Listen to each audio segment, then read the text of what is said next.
আল্লাহ মাফ করুক। গেছিলাম সেমাই রান্না করতে, যাই দেখি চিনি নাই। চিনি ছাড়া সেমাই রান্না করবো কেমনে?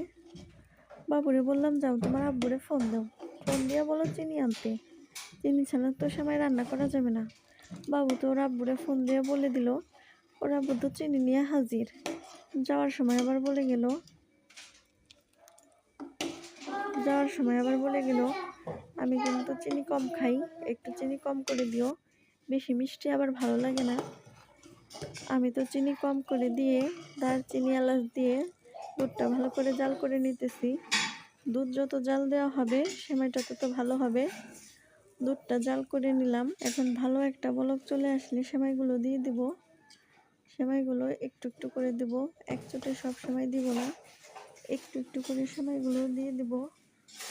সেমাইগুলো দেওয়া হয়ে গেলে 4-5 মিনিট ধরে নাড়বো আর জাল দিব। এইদিকে তো পোলাপানগুলো সেমাই খাওয়ার জন্য পাগল হয়ে গেছে। বড় ছেলে বলতেছে, আম্মু কখন সেমাই রান্না হবে? আমি বললাম, বাবা একটু ধৈর্য ধরো, এই তো হয়ে যাবে। ছোট ছেলে তো আবার কান্না করতেছে। বড় ছেলেকে বললাম, যাও তোমার ভাইয়াকে নিয়ে একটু খেলা করো, আমি একটু রান্নাটা শেষ করি। সেমাই রান্না করা শেষ হলে তোমাদেরকে খেতে দিব। সেমাই হওয়ার আর 5-6 মিনিট বাকি আছে। যাও বাবারা, তোমরা একটু খেলা করে চলে আসো। ওরা তো খেলা করতে চলে গেল। আমি সেমাইটা ভালোভাবে নেড়ে নিচ্ছি যাতে লেগে না যায়।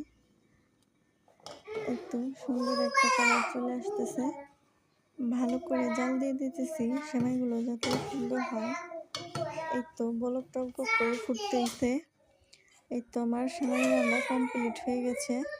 এখন আমি আমার ছেলেদেরকে 2টা বাটিতে বেড়ে দিয়ে দেব। দেখছেন সেমাইটা কত সুন্দর হয়েছে।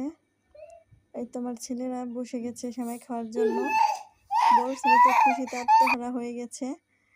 বড় ছেলে খেতেছে। বড় ছেলে দেখুন কিভাবে সুন্দর করে খেতেছে। সেমাইটা দেখেই মনে হচ্ছে খুব মজা হয়েছে। ছোট ছেলে আবার আমার কোলে এসেছে, খাবে। ছোট ছেলেকে আবার একটু খাইয়ে দিলাম আমি। এই তো আমার ছোট ছেলে সুন্দর করে খাচ্ছে। দেখুন কত সুন্দরভাবে খাচ্ছে। সেমাইটা খুবই মজা হয়েছে। হাতে আবার একটু পড়ছিল। ও মা, সেটাও দেখে ছোট ছেলে চেটেপুটে খেয়ে ফেললো। দেখুন কত সুন্দর হয়েছে। বড় ছেলেও তো খাওয়ার জন্য আবার পাগল হয়ে গেছে। বড় ছেলেকেও এক চামচ